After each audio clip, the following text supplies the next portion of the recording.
시편 150편. 할렐루야. 그의 성소에서 하나님을 찬양하며 그의 권능의 궁창에서 그를 찬양할지어다. 그의 능하신 행동을 찬양하며 그의 지극히 위대하심을 따라 찬양할지어다. 나팔 소리로 찬양하며 비파와 수금으로 찬양할지어다. 소고치며 춤추어 찬양하며 현악과 퉁소로 찬양할지어다.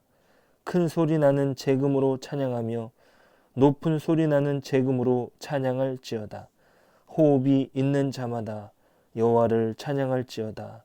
할렐루야. 네, 반갑습니다. 오늘 본문 말씀은 시편의 마지막 150편입니다. 시편을 수집하는 또 시편을 모으는 사람에게 고민이 있었을 것입니다. 어떻게 시편의 마지막을 장식할 것인가? 여기에 대해서 하나님께서는 영감을 주셔서 마무리하게 하시죠. 시편은 전체가 150편으로 구성되어 있습니다. 또 이 150편은 5권으로 모아져 있죠. 이것은 모세 오경을 염두에 둔 의도적인 편집입니다. 모세 오경은 모세가 기록한 하나님의 말씀으로서 창세기, 출애굽기, 레위기, 민수기, 신명기입니다. 이는 우리의 기도가 하나님의 말씀을 통하여 들어져야 한다는 사실을 하나님께서 그 저자에게 특별하게 영감하신 것이죠. 우리의 기도가 뜨거운 것이 중요한 것이 아니라 하나님의 말씀을 중심으로 드려지는 것이 핵심입니다. 모세 오경의 5권과 또 시편의 5권이 만나서 기도하는 손을 이루는 것입니다. 이것이 기도의 정수입니다. 시편 50편을 모으면서 그 성경을 완성케 하시면서 궁극적인 저자이신 하나님께서 의도하신 것은 과연 무엇일까? 우리는 질문할 수 있습니다. 이 5권의 시편마다 그 마지막을 장식하는 것은 여호와를 찬송하라는 것입니다. 시편 41편 13절, 72편 19절, 89편 52절, 106편 48절, 그리고 오늘 150편 6절. 기도로 모아지는 이 손가락의 마디 끝마다 여호와를 찬양하라는 것으로 장식되죠. 그러면 우리는 기도할 때마다 이 손을 모으게 되는데 이 모아지는 손마디의 끝에 여호와를 찬양하라, 여호와를 찬양하라, 여호와를 찬양하라, 여호와를 찬양하라, 여호와를 찬양하라. 이렇게 반복하는 것입니다. 이것은 무엇을 의미하는 것일까요?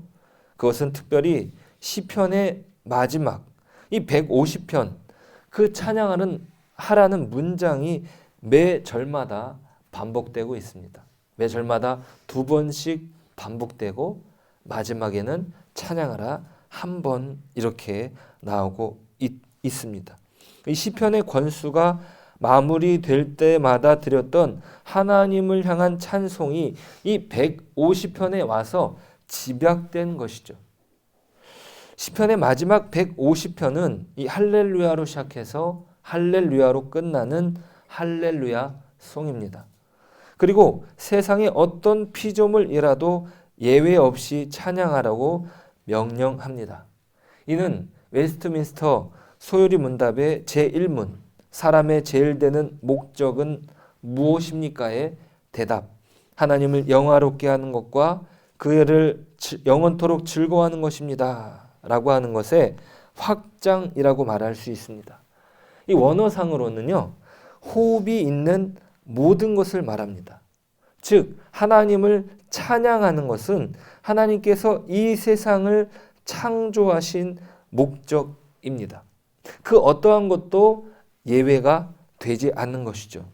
이 세상의 창조 이야기가 포함된 모세오경의 짝으로서 시편 5권을 연계시킨다면 오늘 이 마지막 시편의 이야기, 호흡이 있는 모든 것은 여호와를 찬양하라 라고 하는 것은 이해가 될 수 있습니다. 하나님의 피조물은 하나님을 찬양해야 합니다. 그것이 존재의 목적이고 우리가 기도하는 목적입니다. 내가 원하는 것을 이루는 것이 아니에요.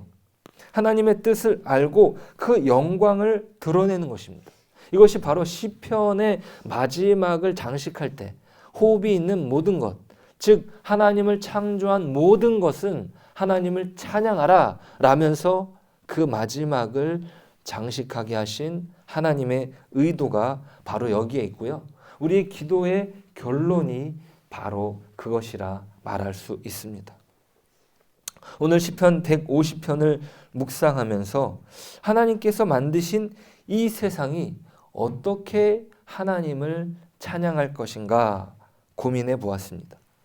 그것은 우리 사람에게 이 세상을 다스리고 보존하라고 명령하신 하나님의 당부와도 연결된다라고 하는 것을 기억할 수 있습니다. 우리는요, 하나님 앞에서 잠시 이 세상을 맡아 다스리는 청지기일 뿐입니다. 그러니까 하나님께 영광을 올려드릴 때의 근거가 바로 여기에 있고요. 이 세상을 창조된 이 피조물은 다 하나님을 찬양하라 라고 하는 것의 연결도 바로 여기에 있는 것이죠. 우리는요, 하나님이 맡겨주신 것을 잠시 관리할 뿐입니다. 이것을 우리는 잊지 않아야 합니다. 내 것인 양, 내 소유인 양 착각한다면 우리에겐 찬양이 나올 수 없는 것이죠. 오늘 나에게 허락된 시간과 은사와 물질과 사람들을 섬기면서 여호와를 찬양하는 것은 마땅한 것입니다. 그러한 겸손한 찬양을 하나님께서 원하시는 것이죠. 그렇게 온전히 찬양했던 분은 누구셨습니까? 바로 예수님이었습니다. 그분은요, 자기에게 맡겨진 사람을 끝까지 사랑하고 섬기셨습니다. 자기가 하나님이시고 자기가 모든 것을 다 다스릴 만한 분임에도 불구하고 완전한 사람으로 오셨기에 하나님이 허락하신 사람, 또 하나님이 허락한 은사, 하나님이 허락한 모든 것에 대해서 인정하고 다 섬기셨습니다. 그것은 십자가에서 완전히 다 이루신 것이죠. 그 십자가상에서 다 이루었도다라고 말씀하신 그 이유가 바로 거기에 있습니다. 오늘 그러한 섬김을 닮아서 온전히 하나님께 영광을 올려드리는 저와 여러분 되시길 축복합니다.